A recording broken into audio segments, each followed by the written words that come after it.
How to find blocking settings on Messenger Lite. Hello guys, in today's video I'm gonna show you how to find blocking settings on Messenger Lite. First thing, go to Messenger Lite and click this settings icon here in the top corner and just go down. Here you will find account settings, click on it, and now just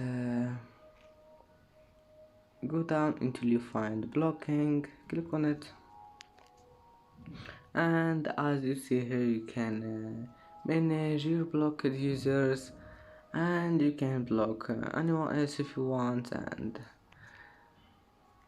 that's how to find blocking settings. And that's it for today's video.